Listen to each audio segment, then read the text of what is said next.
এবার বলুন কি জানতে চান? ওয়ার্ল্ড কাপ নিয়ে কত আলাপ বললো, এসব তো বলা যাবে না। আপনারা কি জানতে চান বলেন।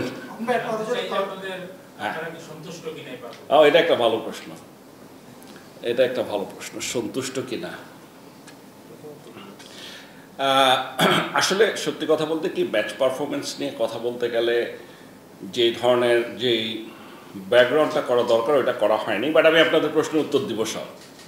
ঠিক আছে, আমরা কি মনে করি এটা আমি আরও ভালো হতো যদি ক্যাপ্টেন, কোচ, ওদের রিপোর্টগুলো, কোচের রিপোর্টটা পেতাম, টিম ম্যানেজমেন্টের রিপোর্টটা পেতাম, ক্যাপ্টেনের সাথে কথা বলতাম, তাহলে আপনাদেরকে আরও স্পেসিফিক বলতে পারতাম। তবে কেন কোনটা হয়েছে এই উত্তর না দিতে পারলেও, এই যেটা বললো না, আমাদের এক্সপেকটেশন মিট করেছি কিনা, না কি জানি প্রশ্নটা ছিল, সন্তুষ্ট কিনা। হ্যাঁ, এইটা বলতে পারবো, এটা দেওয়া সম্ভব, এটা দেওয়া সম্ভব। এই প্রশ্নটার উত্তর আমি যদি এখন বলি, শুধু উত্তরটা দেই, অনেক ভুল বোঝাবুঝির সৃষ্টি হবে, সেই জন্য আমাকে একটু ব্যাকগ্রাউন্ড বলতেই হবে। ঠিক আছে, এইবারের বিশ্বকাপটা অন্যান্য যে কোনো বিশ্বকাপের চেয়ে আমাদের জন্য ছিল আলাদা। প্রাণ কফি ক্যান্ডি, কররা কফির কঠিন স্বাদে হাইকে বলো বাই। প্রাণ কফি ক্যান্ডি, হাইকে বলো বাই।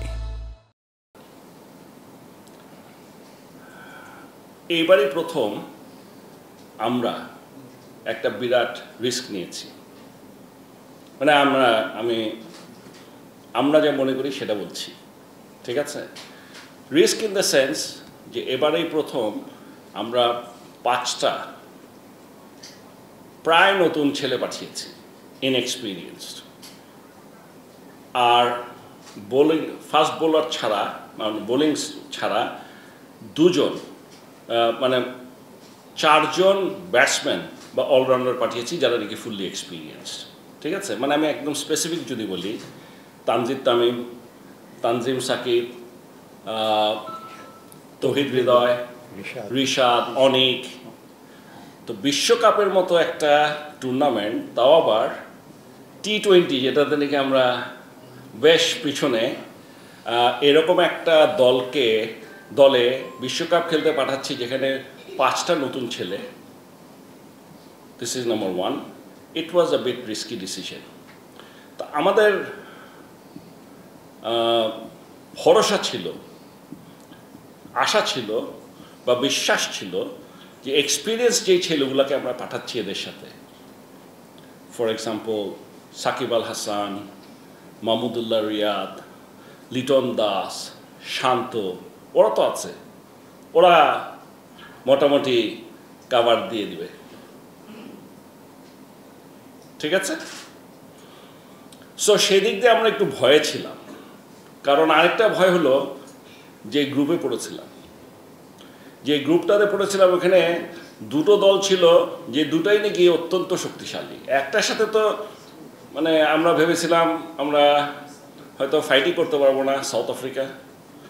আর শ্রীলঙ্কার সাথে it will be very tough, 50-50, হেরেও যেতে পারি, জিততেও পারি।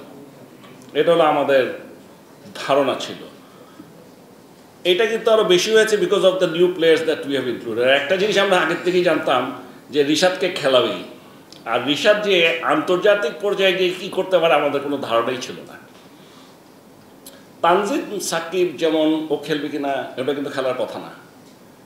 মানে আপনারা একটু পরিস্থিতিটা যদি বোঝার চেষ্টা করেন, যেহেতু শরীফুল ইনজুর্ড হলো, ও একটা ম্যাচ খেলার সুযোগ পেল, খেলার পরে ওর পারফরমেন্সটা ভালো হওয়াতে ও কিন্তু খেলে গেল। So this is one. Now এখন যদি আপনারা বলেন, সেই দিক দিয়ে যদি আপনি চিন্তা করেন এবং পাশাপাশি যদি চিন্তা করেন যে এই টুর্নামেন্টটা was not like any other tournament for others also, তাহলে আমরা না, এই টুর্নামেন্টের আগে কেউ চিন্তা করতে পারে নাই যে পাকিস্তান, শ্রীলঙ্কা, নিউজিল্যান্ডের মতো দল সেকেন্ড রাউন্ডেই যেতে পারবে না, এটা কেউ চিন্তা করেনি। ঠিক আছে, এই টুর্নামেন্টের আগে কেউ চিন্তা করি নাই আমরা যে অস্ট্রেলিয়া সেমিফাইনাল খেলতে পারবে না। যেই গ্রুপিং করা আছে এখান থেকে ধরেই নেওয়া হয়েছে, মানে কেউ যদি জিজ্ঞেস করতো মুখে না বললেও সবসময় তো আমাকে জিজ্ঞেস করলে আমি সবসময় বাংলাদেশ বলবো, কিন্তু আসলে মনের মধ্যে মনে হতো যে এখান থেকে অস্ট্রেলিয়া আর ইন্ডিয়াই যাবে। So this is what it is, এটা হলো রিয়েলিটি। সেদিক দিয়ে যদি আপনি চিন্তা করেন, আমি বলবো যে প্রথম রাউন্ডে যে খেলাটা বাংলাদেশ ভালো খেলেছে, এবং শ্রীলঙ্কার সাথে তো অবশ্যই ভালো খেলেছে। সবচেয়ে ভালো খেলেছে সাউথ আফ্রিকার সাথে। আমার মনে হয়েছে যে সাউথ আফ্রিকার সাথে ম্যাচটা বাংলাদেশ সবচেয়ে ভালো খেলেছে, এবং আমরা সবসময় জিতার মতোই ছিল, এই ম্যাচ হারার কথা না, ঠিক আছে। বরং যে দলকে সাথে আমরা কখনো চিন্তাই করি নাই যে আমাদের কোনো বেশি চিন্তা করতে হবে, আমার বুকের ব্যথা শুরু করে দিয়েছিল নেপালের সাথে খেলা দেখতে গিয়ে তো বুক ব্যথা শুরু হয়ে গেছে। আরে কি মুশকিল, মানে সো আমি বলছি যে এইবারের টুর্নামেন্টটা খালি আমরা না, আমি বলবো সকলের জন্যই। কারণ আপনারা একটা জিনিস চিন্তা করে দেখেন, বাংলাদেশ না হয় ঠিক আছে ব্যাটিং খুব খারাপ করে, প্লেয়ার ভালো না, মানুষজন বলতেই পারে এই খেলা দেখে। আমরা নিউ ইয়র্কে খেলেছি, আমরা যে মাঠে খেলেছি ওই মাঠে ইন্ডিয়াও কিন্তু 120ও করতে পারেনি, পাকিস্তান 115ও করতে পারেনি। আর সেন্ট ভিনসেন্টে আমরা যে উইকেটে খেলেছি, সেই উইকেটে সাউথ আফ্রিকা নেপালের সাথে 1 রানে জিতেছে, 1 রানে। এইটা কি সব দল খারাপ হয়ে গেল? না, কিছু একটা আছে যেটা নিয়ে আমি এখন কমেন্ট করতে চাই না। ইট ওয়াজ নট, আমরা যেরকম এক্সপেক্ট করেছিলাম ওই রকম এক্সপেকটেশন হয়নি। এই সব কিছু চিন্তা করে যদি আমি কথা বলি, প্রথম রাউন্ডের খেলা দেখে আমাদের অবশ্যই আমরা খুশি হয়েছি যে আমরা উই কুড কোয়ালিফাই। এইখানটায় যে সমস্ত কন্ডিশনে আমরা খেলেছি, এখানে যে কোনো টিম যে কোনো কাছে হেরে যেতে পারত, ভালো খারাপ বলে কিছু নেই। ওদের কাছেও এটা আনএক্সপেক্টেড। আমি নিশ্চিত অন্যান্য দল যারা খেলেছে, আমরা যে সমস্ত উইকেটে খেলেছি তাদের জন্য unexpected. So this is one. So এদিক দিয়ে আমি বলবো আমি খুশি। আবার আরেকটা জিনিস একদম উল্টো হয়ে গেছে, মানে আমাদের এত বছরের আমার এক্সপিরিয়েন্স যে একদম কোনো কাজেই আসলো না। আমি যেখানে ভাবছিলাম এই নতুন ছেলেগুলাকে নেওয়া হলো সবচেয়ে রিস্কি, এরা এবার কিচ্ছু করতে পারবে না, আমাদের সিনিয়র প্লেয়াররা ভালো করবে, এটা উল্টো হয়ে গেল। মানে আমাদের সিনিয়র যারা ছিল তাদের যে কাছ থেকে যে এক্সপেকটেশন ছিল তার আমরা কিছুই পাইনি, বরং নতুন কয়েকটা ছেলে দারুণ খেলেছে। এখানটায় আমাকে যদি জিজ্ঞেস করেন, তৌহিদ হৃদয় হ্যাজ প্লেড ভেরি ওয়েল। এখন তৌহিদ হৃদয় আর তানজিদ তামিম এরা কিন্তু একদম নতুন না, তারপরও আমি বলবো T20 ওয়ার্ল্ড কাপ খেলার জন্য এই সমস্ত দেশের জন্য তাদের এক্সপিরিয়েন্স অনেক কম, এখনও অনেক বাকি আছে। রিশাদের খেলা, তৌহিদ হৃদয়, ইভেন তানজিম সাকিব, এদের খেলা আমাদের চোখে পড়েছে, এদের খেলা দেখে আমাদের ভালো লেগেছে। তো সেই দিক দিয়ে বলতে গেলে ওরা যে ভালো খেলেছে সেই এক্সপেকটেশন আমি করি নাই, কিন্তু করেছে সেই জন্য ভালো লেগেছে।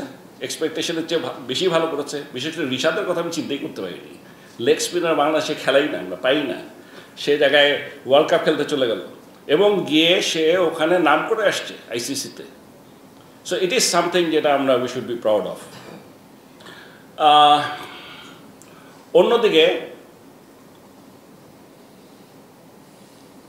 শান্ত, লিটন দাস, সাকিব আল হাসান, মাহমুদুল্লাহ রিয়াদ, ওদের কাছ থেকে যে এক্সপেকটেশনটা ছিল আর ওরা তো আর সব ম্যাচ ভালো খেলবে না, কিন্তু কিছু ম্যাচ ওরা আমাদেরকে যেরকমভাবে আমরা ওদের কাছে এক্সপেক্ট করেছিলাম সেই ধরনের এক্সপেকটেশন এটা আমরা হয়নি। সো এই দিক দিয়ে মনটা খারাপ। কারণ একটা জিনিস আপনাদেরকে আমি বলে দিই, অনেকে যে যত কথাই বলুক না কেন, শান্ত ওর খেলার পারফরমেন্স দিয়েই কিন্তু বাংলাদেশ টিমের ক্যাপ্টেন হয়ে আসছে। ও আকাশ থেকে উড়ে আসেনি, ও পারফর্ম করেই এসে এখন পারছে না, that is a different issue. এখানে যে কয়টার কথা বলছি আমি, লিটন দাস হ্যাজ প্রুভড আগে অনেকবার যে ও একজন ভালো ব্যাটসম্যান, এবং এই উইকেটগুলোতে মাহমুদুল্লাহ রিয়াদ তো টানা ভালো খেলে যাচ্ছে। এই মূল পর্বে এসে যেই ডিফিকাল্ট উইকেটে খেলার জন্য আসলে ওদের উপরেই আমাদের সবচেয়ে বেশি ভরসা ছিল। সাকিব, এটি মানে এখন সাকিব আর মাহমুদুল্লাহ রিয়াদের তো খেলে প্রমাণ করতে হবে না যে ওরা কি, মানে ওদের কি ভালো খেলে দেখাইতে হবে যে ওরা ভালো প্লেয়ার। এটা তো মানে এগুলো নিয়ে কেন মানুষ প্রশ্ন করার কোনো কারণই নাই। ঠিক আছে, সাকিব ব্যাটিং পারবে না, বোলিং করবে, কিন্তু দেখলাম বোলিংও ঠিক মতো করতে পারছিল না, মানে বা আমি ওরকম দেখি নাই বোলিংয়ে কিছু। সো এইটা আমাদের ধারণাই ছিল না। তবে দল এই সমস্ত কিছু বিবেচনা করে যদি আমরা দেখি, আমি মনে করি অবশ্যই আমরা যে সেকেন্ড রাউন্ডে গিয়েছি সেটা ভালো করেছে।